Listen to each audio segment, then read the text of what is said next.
Hello बच्चों, endocrine system में physiology की आज 4th क्लास है। ऊपर सेमेस्टर वाइज सिलेबस है, नीचे ईयर वाइज सिलेबस है। प्रीवियस क्लासेस में हम pineal gland, pituitary gland, thyroid gland, parathyroid gland यहाँ तक समझ चुके हैं। बचा है थाइमस, पैनक्रियाज और एड्रिनल ग्लैंड। तो आज हम बात करेंगे पैनक्रियाज के बारे में। थाइमस बहुत ही छोटा टॉपिक है और नेक्स्ट क्लास में हम बात करेंगे एड्रिनल ग्लैंड और कोशिश करेंगे उसमें ही हम थाइमस को भी कवर कर लें। नीचे ईयर वाइज सिलेबस देखिए, इसमें भी pituitary, pineal body, thymus, thyroid, parathyroid, pancreas, suprarenal, placenta and ovaries and testis भी है। ये सेमेस्टर वाइज सिलेबस में प्लेसेंटा, ओवरी और टेस्टिस नहीं है, लेकिन मैं लास्ट क्लास में जो रहेगी, जो भी लास्ट क्लास रहेगा फिजियोलॉजी का, उसमें बता दूंगा, क्योंकि ये बहुत बड़े टॉपिक नहीं है प्लेसेंटा, ओवरी और टेस्टिस के। तो चलिए शुरू करते हैं। Endocrine function pancreas is performed by the islet of Langerhans. अगर अपन पैनक्रियाज के बारे में जब बात करते हैं तो पैनक्रियाज डाइजेस्टिव सिस्टम का भी पार्ट है। पैनक्रियाटिक जूस सीक्रेट होता है जो कि डाइजेशन में हेल्प करता है। साथ ही साथ पैनक्रियाज एंडोक्राइन सिस्टम का भी पार्ट होता है, क्योंकि इसके एंडोक्राइन फंक्शन भी हैं, यानी कि कुछ हार्मोन भी सीक्रेट करता है। The endocrine function of pancreas is performed by the islet of Langerhans. Pancreas में कुछ सेल्स होती हैं जिनको हम बोलते हैं islet of Langerhans. Endocrine function उसी से परफॉर्म होता है, या हम बोल सकते हैं कि उनसे कुछ हार्मोन सीक्रेट होते हैं जो कि एंडोक्राइन फंक्शन में हेल्प करते हैं। There are about 1 to 2 million islets in human pancreas. 4 type of cells are present in islets of Langerhans. तो 1 to 2 million, 1 million यानी 1 मिलियन मतलब होता है 10 लाख। तो 10 से 20 लाख आइसलेट्स मौजूद होती हैं पैनक्रियाज में। और जो आइसलेट ऑफ लैंगरहैंस हैं ये 4 प्रकार की होती हैं, यानी टोटल क्वांटिटी अगर अपन देखें तो 10 से 20 लाख है और ये 4 प्रकार की होती हैं।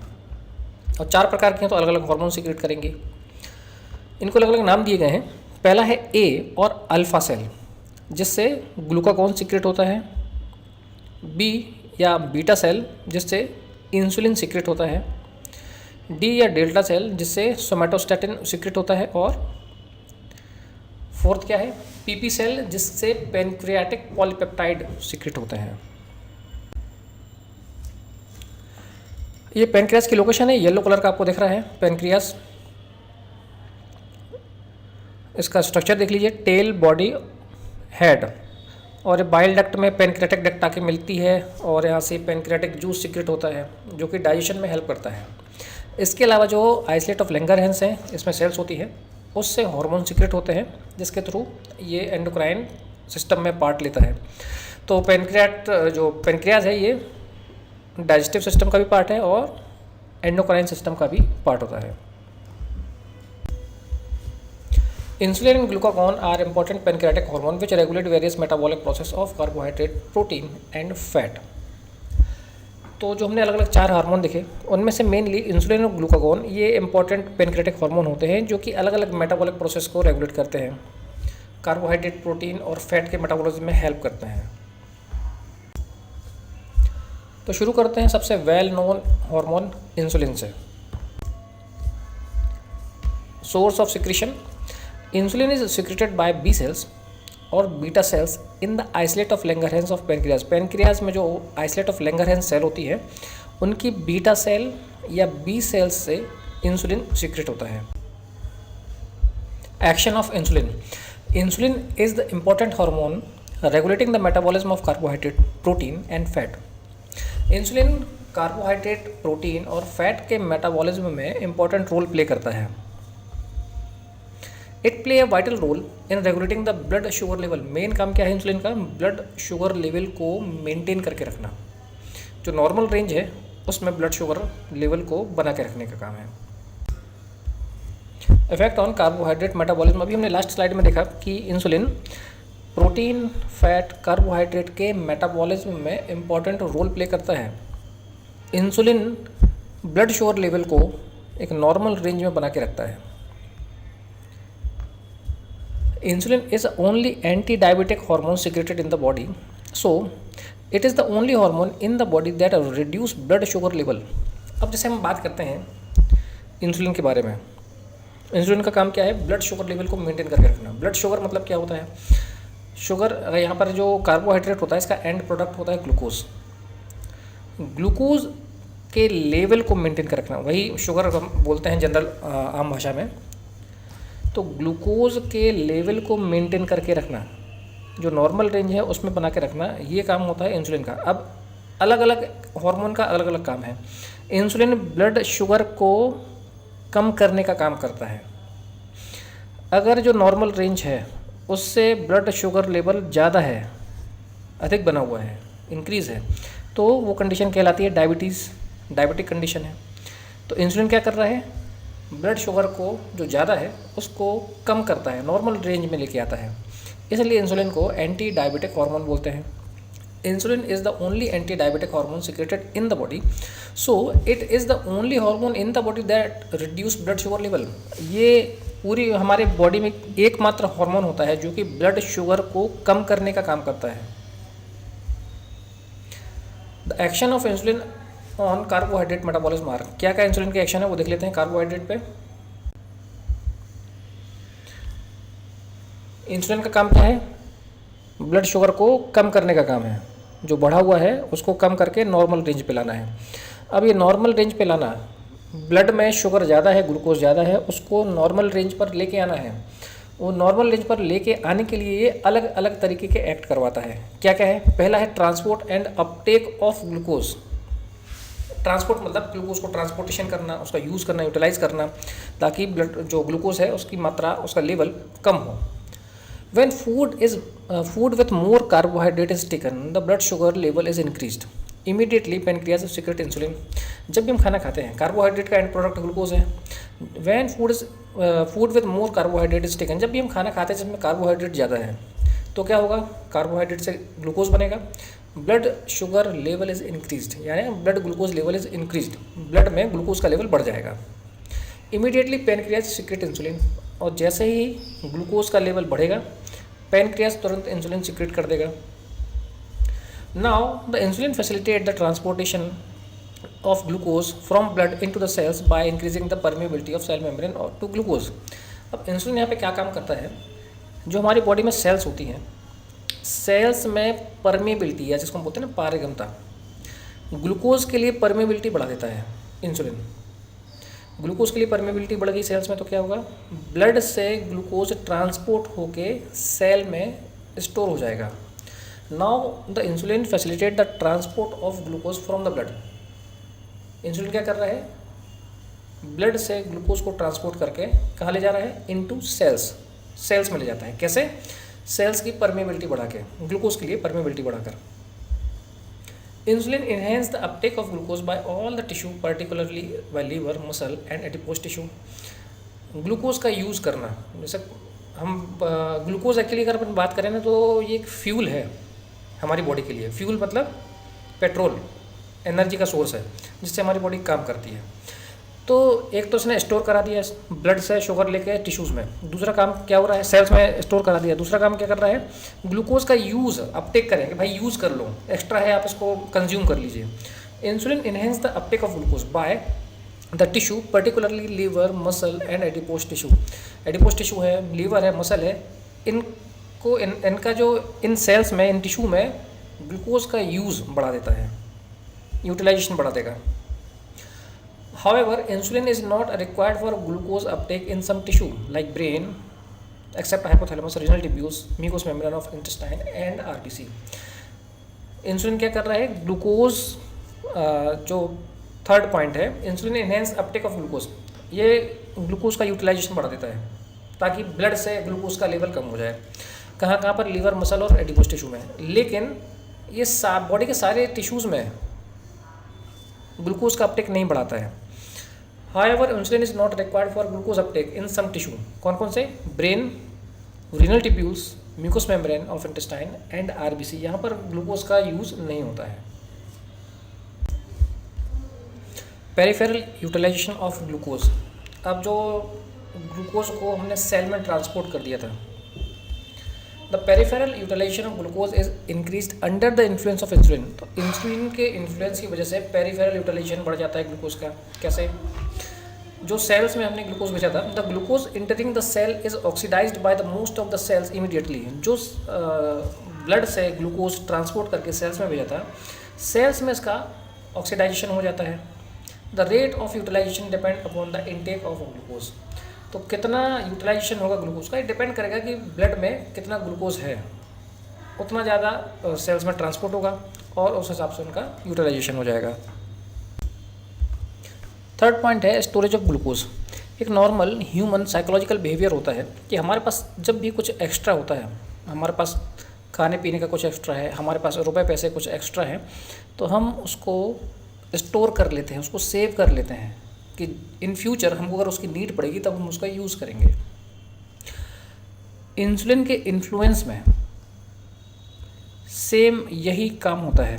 जब भी ब्लड में ग्लूकोज का लेवल ज़्यादा होगा, तो जैसे इंसुलिन का काम क्या है, ब्लड ग्लूकोज लेवल को कम करना, तो ब्लड से ग्लूकोज लेकर इसको स्टोर कर लेते हैं कि जब फ्यूचर में या जब कभी भी हमको ज़रूरत पड़ेगी तो उस ग्लूकोज का यूज़ कर लिया जाएगा। लेकिन इस प्रोसेस के थ्रू ब्लड से ग्लूकोज कम हो जाएगा।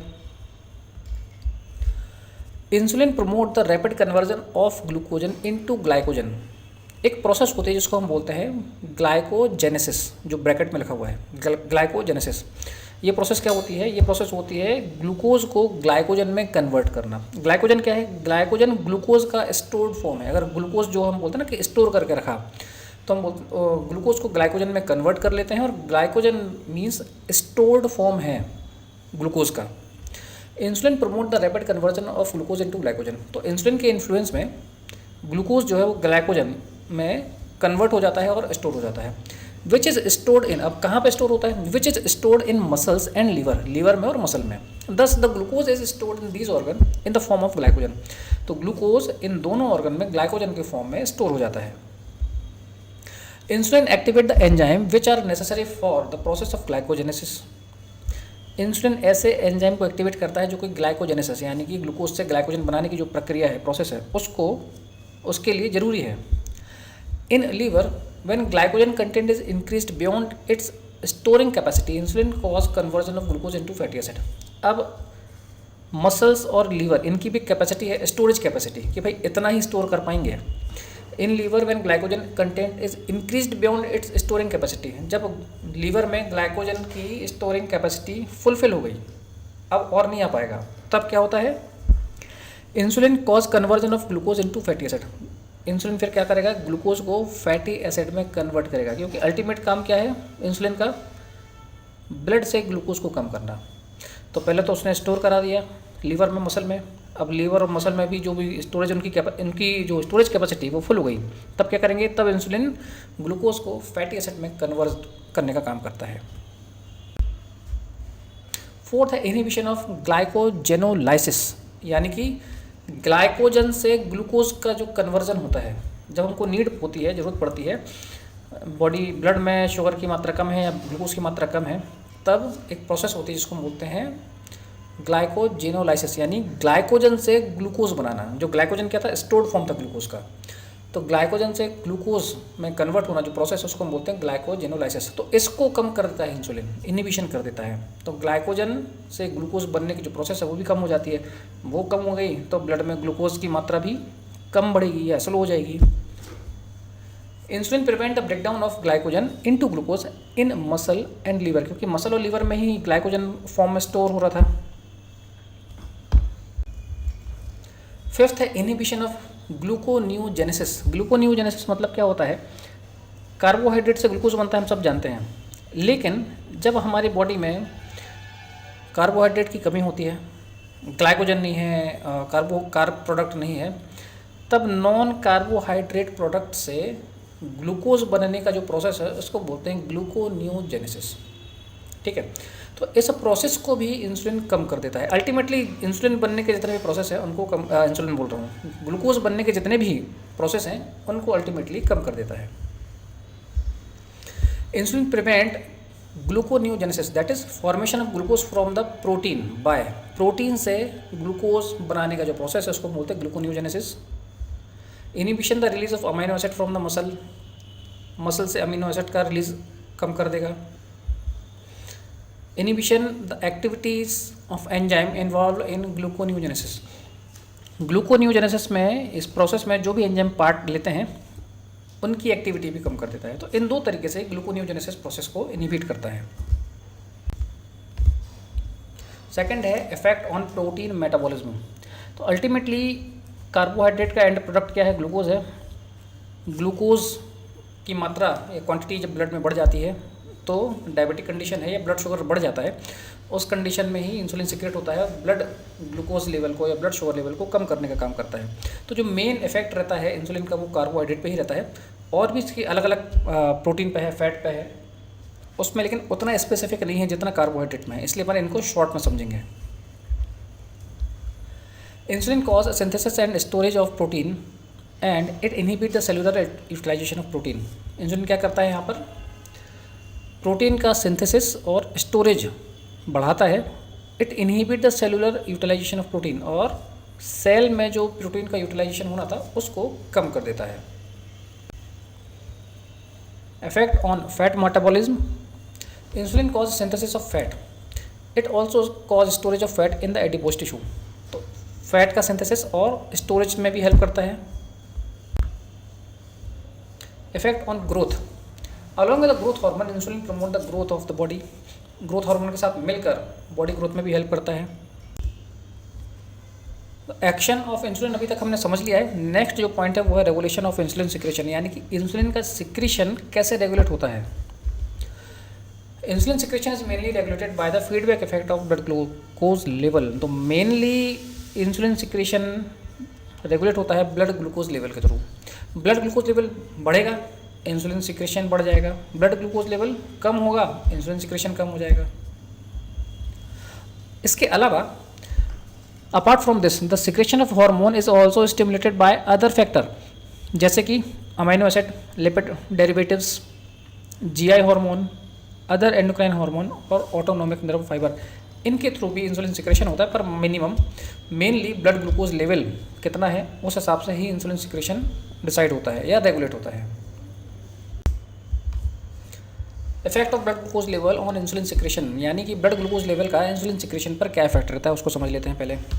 When blood glucose level is normal 80 to 100 mg/dl, mg मतलब हो गया मिलीग्राम, dl मतलब होता है decilitre. The rate of insulin secretion is low up to 10 micro unit. Micro unit मतलब क्या हो गया, म्यू जो लिखा है वो माइक्रो यूनिट है और ये चलता है मिलीलीटर में, पर मिलीलीटर में। तो अगर ब्लड ग्लूकोज लेवल नॉर्मल है यानी 80 से 100 तक है तो इंसुलिन का सिक्रेशन कितना है वो कम रहेगा, 10 माइक्रो यूनिट रहेगा। When blood glucose level increase, अगर 100 से 120 हो गया तो इंसुलिन सिक्रेशन भी बढ़ जाएगा, ये अप टू 100 माइक्रो यूनिट हो जाएगा। जो 10 था पहले वो लगभग 100 माइक्रो यूनिट तक हो जाता है। When blood glucose level is rise about 200 mg/dl, और ये 200 के ऊपर निकलता है अगर ब्लड ग्लूकोज लेवल, तब the rate of insulin secreted also increased very rapidly up to 400 micro unit. तो ब्लड ग्लूकोज लेवल 200 के ऊपर पहुंचा, इंसुलिन सिक्रेशन 400 के ऊपर पहुंच जाएगा। यानी ये डायरेक्टली प्रोपोर्शनल है, ब्लड ग्लूकोज लेवल बढ़ेगा तो इंसुलिन सिक्रेशन भी बढ़ जाएगा। Biphasic effect of glucose. By मतलब दो, बाई मतलब होता है 2 या 2, फेजिक मतलब फेज, 2 फेज में। Biphasic effect of glucose, the action of blood glucose on insulin secretion is biphasic. तो ब्लड ग्लूकोज का इंसुलिन सिक्रेशन पे क्या इफेक्ट रहेगा, क्या होता है, ये 2 फेज में होता है। इनिशियली फर्स्ट फेज में क्या हो रहा है, when blood glucose level is increased after taking a meal the release of insulin into blood is rapidly increased. जैसे ही ब्लड में ग्लूकोज का लेवल बढ़ेगा, हमने जैसे भी कुछ फूड खाया, फूड खाने के बाद उसमें फूड में कार्बोहाइड्रेट होता है, वो डाइजेस्ट होगा, ब्लड ग्लूकोज लेवल बढ़ाएगा। तो जैसे हम फूड खाते हैं, कोई भी हमने खाना खाया तो ब्लड ग्लूकोज लेवल बढ़ेगा। ब्लड ग्लूकोज लेवल बढ़ेगा तो इंसुलिन का secretion, the release of insulin into blood is rapidly increased. Rapidly insulin secretion बढ़ जाता है, स्पीड में, fast. Within few minutes, concentration of insulin in plasma is increased up to 90 micro unit from the basal level of 10 micro unit। तो initially तुरंत जो 10 micro unit था वो 90 micro unit तक हो जाता है विदिन फ्यू मिनट, यानी कुछ ही मिनट में। This is because the release of insulin stored in pancreas. अब ऐसा होता क्यों है, क्योंकि पेनक्रियाज में इंसुलिन स्टोर फॉर्म में रहता है, मतलब बनता वहीं पे है और कुछ स्टोरेज कैपेसिटी भी होती है कि इंसुलिन वहाँ पर स्टोर है, जब जरूरत पड़ेगी तो रिलीज़ कर देंगे। तो ये जो स्टोर्ड इंसुलिन होता है वो जल्दी से रिलीज़ हो जाता है ब्लड में। This is because the release of insulin stored in pancreas. Afterward, कुछ समय बाद, within 10 to 15 minutes, the insulin concentration in the blood is reduced to half the value, up to 40 to 50 microunit ml of plasma। तो जो 10 से 90 हो गया था, 10 से 90 हो गया था, 10 से 15 मिनट बाद वही फिर 40 से 50 माइक्रो यूनिट तक आ जाता है, यानी कि आधा हो जाता है, लगभग आधा हो जाता है 10 से 15 मिनट में ही, क्योंकि पहले स्टोर्ड में था, मतलब स्टोर करके रखा हुआ था इंसुलिन, वो एकदम से रिलीज़ कर दिया एकदम रश रैपिड में। 10 से 15 मिनट बाद क्या हुआ, फिर जो सिक्रेशन है वो 40 से 50 माइक्रो यूनिट तक ही रहा। आफ्टर 15 to 20 मिनट, 10 से 15 मिनट बाद क्या हुआ, the insulin secretion rise once again, फिर से इंसुलिन सिक्रेशन बढ़ जाता है।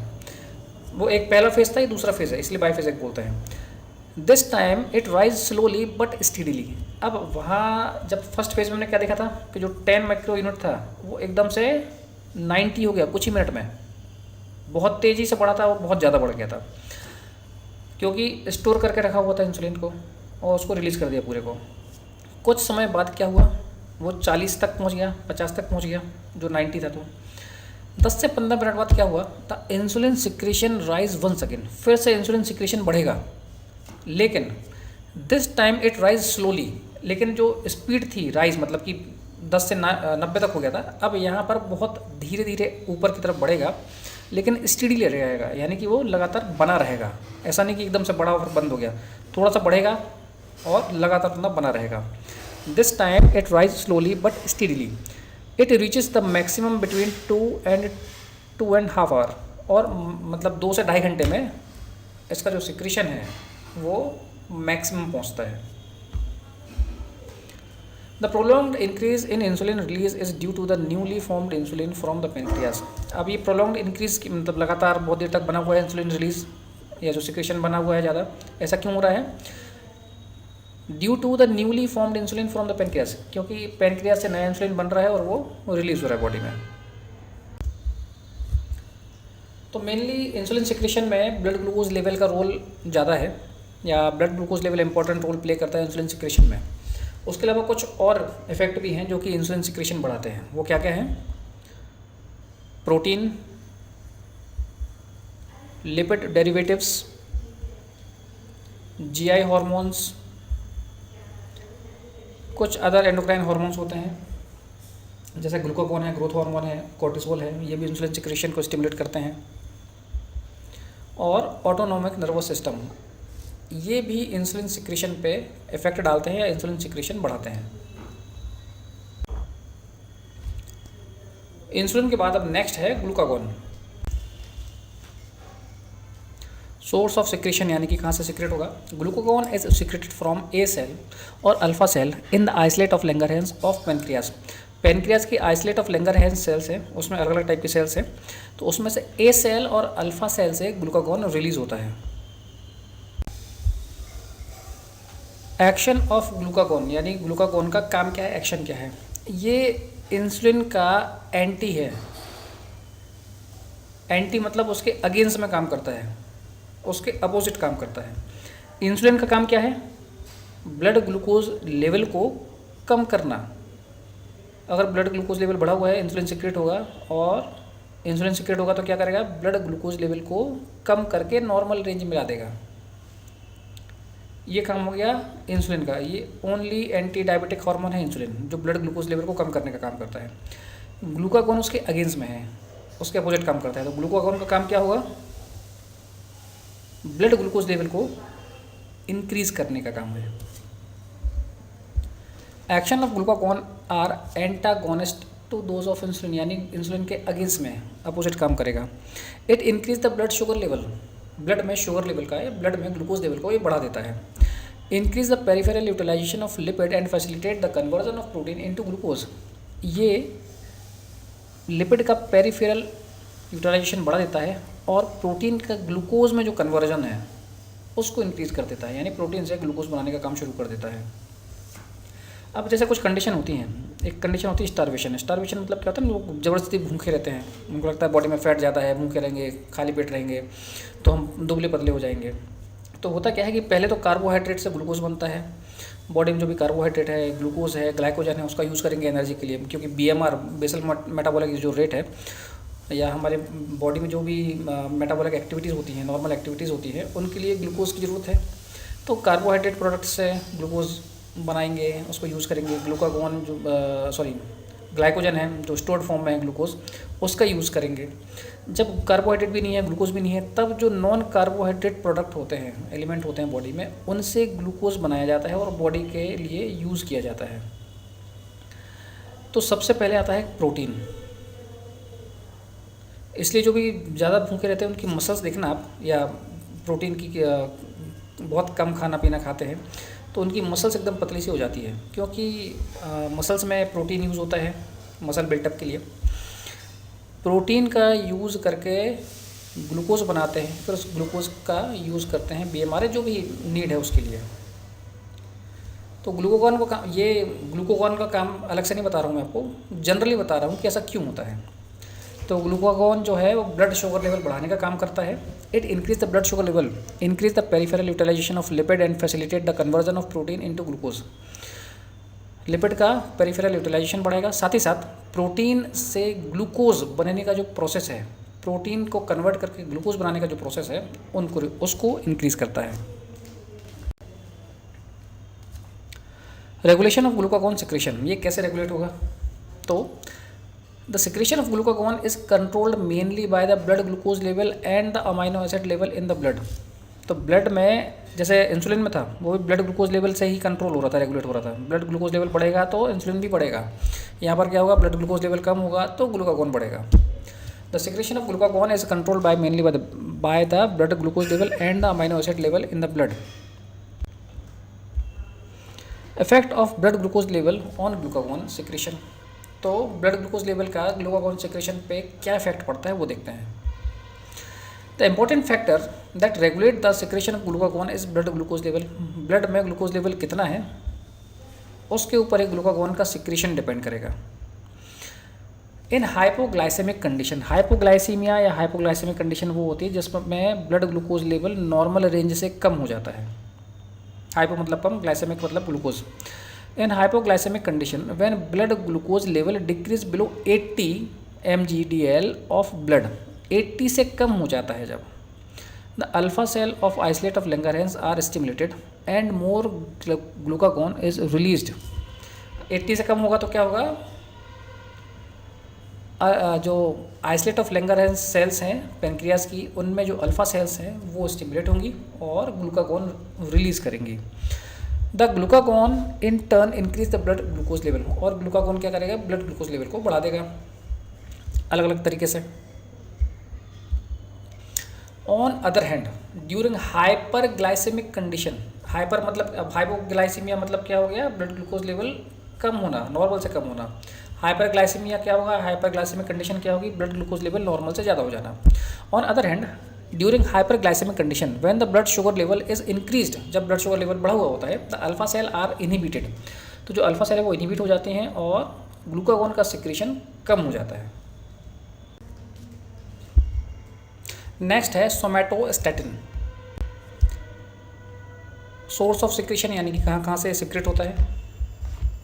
Somatostatin has 3 source of secretion, ये 3 अलग अलग सोर्सेज से या 3 अलग अलग प्लेस से सीक्रेट होता है, और 3 अलग अलग प्लेस से सीक्रेट होता है इसलिए इसके 3 अलग अलग काम भी हैं उसकी लोकेशन के हिसाब से। Hypothalamus, it was first found in hypothalamus, तो हाइपोथैलेमस से। D cells in isolate of Langerhans of pancreas, pancreas से, पेनक्रियाज की आइसोलेट ऑफ लैंगरहैंस की डी सेल्स से। और stomach and upper part of small intestine की जो डी सेल्स है वहाँ से भी सीक्रेट होता है। तो समझ लीजिए ब्रेन से, पेनक्रियाज से, स्टमक और इंटेस्टाइन, क्योंकि डाइजेस्टिव ट्रैक्ट का पार्ट है तो उनको एक मान लेते हैं। तो स्टमक, इंटेस्टाइन पहला, दूसरा हो गया पेनक्रियाज और तीसरा हो गया अपना हाइपोथैलेमस। ये 3 जगह से सीक्रेट हो रहा है। एक्शन ऑफ सोमैटोस्टैटिन, सोमैटोस्टैटिन हर जहाँ भी इसकी लोकेशन है, जहाँ से भी रिलीज़ हो रहा है, वहाँ से सब कुछ डिक्रीज़ करने का ही काम करता है, सब रोकने का, कम करने का काम करता है। The following are the action of somatostatin. तो पहला अपन देख लेते हैं पेनक्रियाज का। Somatostatin act within isolate of Langerhans, यानी जो पैनक्रियाज से सोमेटोस्टैटिन रिलीज हो रहा था ये वहाँ पे एक्ट करता है। क्या एक्शन कर रहा है? Inhibit the alpha and beta cell, alpha और बीटा सेल को इनहिबिट कर देगा, कम कर देगा। अल्फ़ा बीटा सेल से क्या रिलीज हो रहा है? ग्लूकागोन और इंसुलिन, यानी उन दोनों का सिक्रीशन इनहिबिट करेगा, कम करेगा।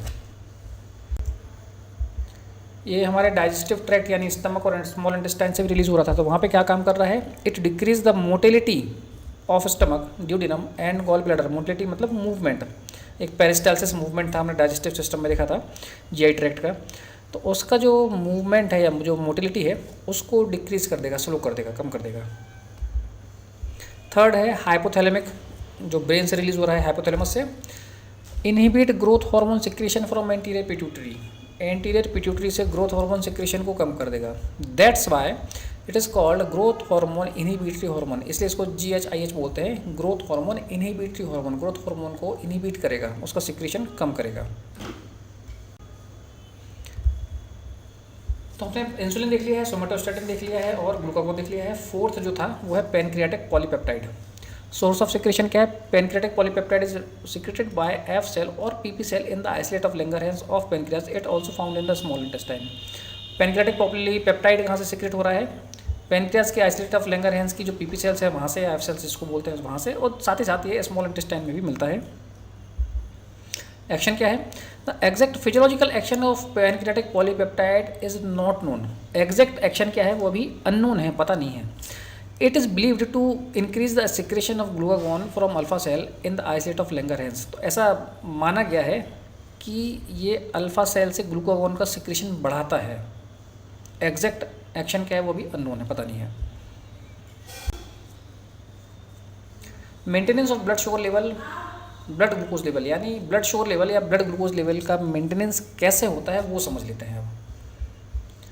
Normal blood sugar level, in normal person blood sugar level is controlled with in a narrow range in early morning after the overnight fasting. The blood sugar level is low ranging from 80 to 90 mg/dl of blood. तो normally क्या है, जो blood है वो एक normal range रहती है, blood glucose की एक नॉर्मल रेंज होती है, उसी नॉर्मल रेंज में ब्लड ग्लूकोज लेवल या ब्लड शुगर लेवल रहता है। In early morning after overnight fasting, overnight fasting से मतलब ये कि अपन ने रात में खाना खाया था 9-10 बजे सो गए, तो ओवरनाइट फास्टिंग हो गई, यानी रात में हमने कुछ भी नहीं खाया, सो रहे थे। तो अगर हम देखें सुबह सुबह जब हमने रात में कुछ भी नहीं खाया है, ब्लड शुगर लेवल लो रहता है। कितना रहता है? 80 to 90। अब ये जो रेंज है ना, ये आपको अलग अलग बुक में अलग अलग पढ़ने को देखने को मिल सकती है। और जैसे जैसे लाइफ स्टाइल मॉडिफिकेशन हो रहे हैं या जो टाइम बदल रहा है, समय बदल रहा है, तो इसकी रेंज भी, नॉर्मल रेंज भी ऊपर नीचे हो रही है ब्लड शुगर की। तो उसमें कंफ्यूज मत होइएगा, अलग अलग बुक में आपको अलग अलग देखने को मिलेगा। जैसे अगर अपन बात करते हैं हीमोग्लोबिन की, तो उसकी भी अलग अलग बुक में अलग अलग रेंज देखने को मिलेगी, ठीक है। तो ब्लड शुगर लेवल जो है मॉर्निंग में अगर अपन चेक करते हैं तो 80 to 90 mg यानी कि मिलीग्राम पर डेसीलीटर होता है between first and second hour after meal, जिसको अपन पोस्ट प्रांडियल या PPS बोलते हैं, पोस्ट PPS शुगर। तो जब हम खाना खा लेते हैं उसके 1 या 2 घंटे बाद ब्लड शुगर लेवल बढ़ जाता है। कितना हो जाता है? 120 से 140। The sugar level in the blood is brought back to normal at the end of second hour after meal. जब हम खाना खा लेते हैं उसके दूसरे घंटे के बाद ब्लड शुगर लेवल वापस नॉर्मल रेंज में आ जाता है या कम हो जाता है।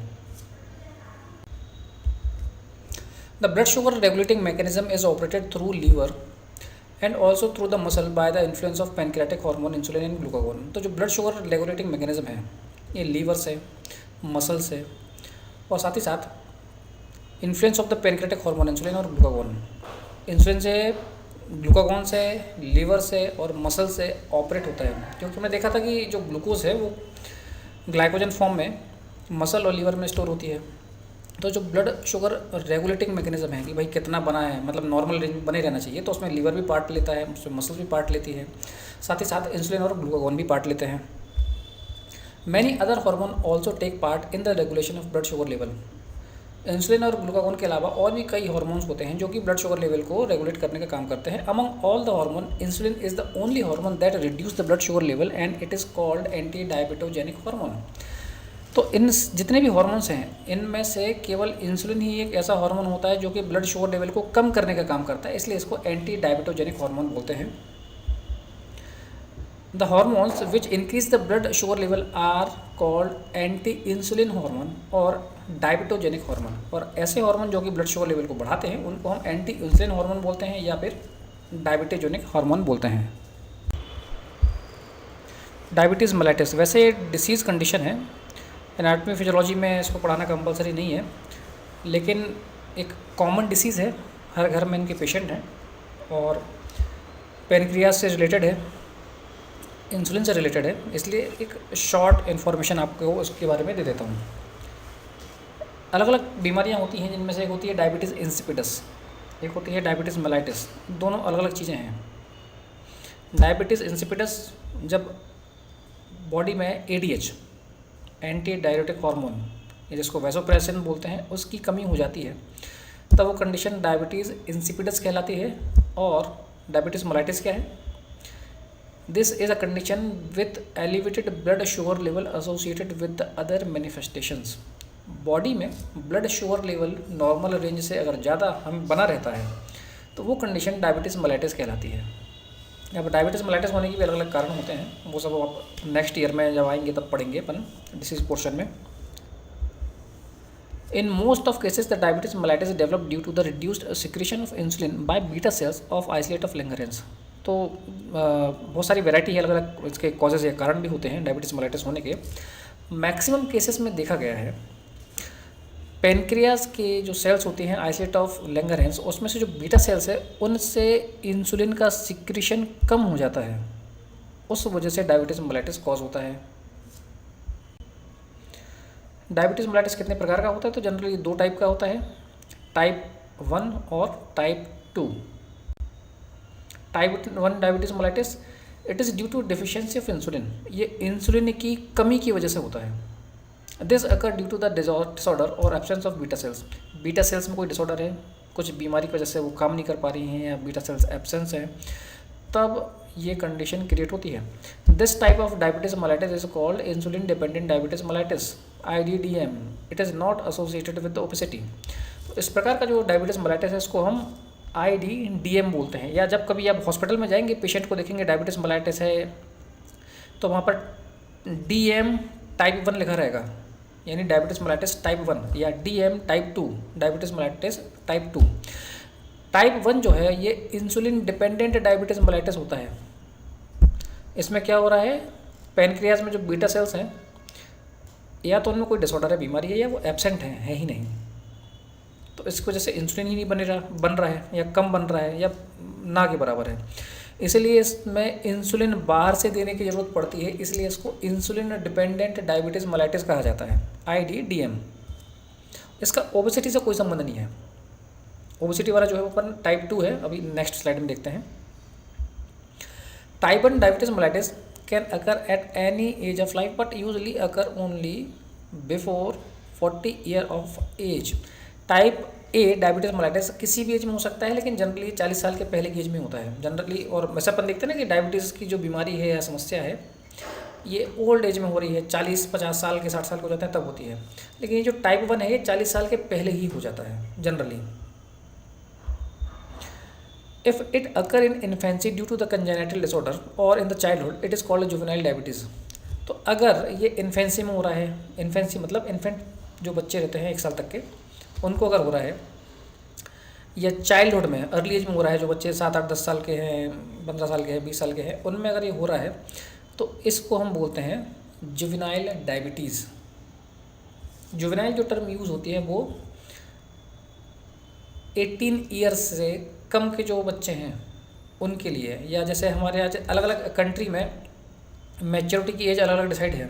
हमारे यहाँ पे 18 ईयर्स है, 18 साल में आप वोट देने लग जाते हैं, वोटिंग राइट मिल जाता है, तो हमारी कंट्री में 18 ईयर्स है। तो 18 ईयर्स से अंडर अगर कोई है उसको हम जुवेनाइल बोलते हैं, अंडर एज या जुवेनाइल।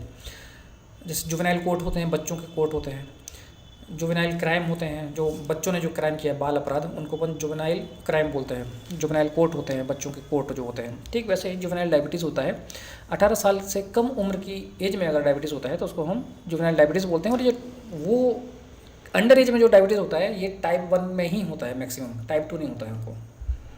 मैक्सिमम अगर केसेस में देखा जाए तो टाइप 1 ही होगा, क्योंकि इनमें या तो बीटा सेल्स में कोई डिसऑर्डर है या है ही नहीं। सेकंड है टाइप 2 डायबिटीज़ मेलाइटिस। ये कॉमन डायबिटीज़, जैसे अगर आप देखेंगे ना हर घर में जो पेशेंट है डायबिटीज़ के आजकल, वो यही है, टाइप 2 डायबिटीज़ मेलाइटिस ही है। ये कॉमन होता है। और अगर अपन दोनों डायबिटीज़ की कंपैरिजन करें तो टाइप 1 100 में से 5 ही होंगे और टाइप 2 95 होंगे, यानी कि ये 95% लोगों को डायबिटीज़ मेलाइटिस टाइप 2 ही होता है।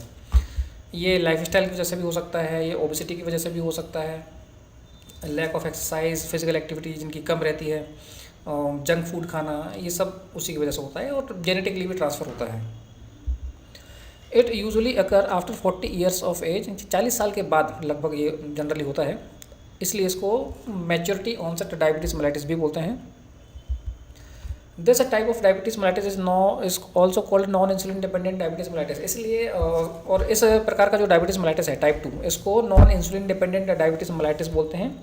यानी इसमें इंसुलिन पर डिपेंडेंसी नहीं होती है, इंसुलिन बन रहा है लेकिन कम बन रहा है, काम थोड़ा बहुत चल जा रहा है लेकिन 100% नहीं चल पा रहा है। इसलिए आप देखेंगे कि जो टाइप 2 डायबिटीज़ मेलाइटिस के पेशेंट होते हैं इनको मेटाफॉर्मिन कुछ टैबलेट लेते हैं खाने के पहले या खाने के बाद, जो भी है डिपेंड करता है। तो खाने के पहले इनको टैबलेट दी जाती है, या जनरली बोला जाता है कि लंच के बाद या लंच के पहले या डिनर के पहले वो टैबलेट खा लें। तो खाने के बाद जो ब्लड ग्लूकोज लेवल बढ़ेगा उसको वो टैबलेट नॉर्मल रेंज में ला देगी।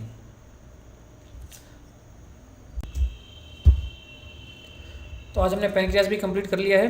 और नेक्स्ट क्लास या कोशिश करेंगे नेक्स्ट क्लास में हम एड्रिनल ग्लैंड और थाइमस दोनों पढ़ लें। और जो ईयर वाइज सिलेबस है नीचे, इसमें प्लेसेंटा, ओवरी और टेस्टिस भी है, तो उसी क्लास में इनको भी हम ऐड कर लेंगे, क्योंकि बहुत ज़्यादा बड़ा इनमें डिटेल है नहीं एंडोक्राइन सिस्टम के हिसाब से। कुछ हार्मोन से जो रिलीज़ होते हैं तो एक ही क्लास में इसको कोशिश करेंगे कवर हो जाए। Thank you.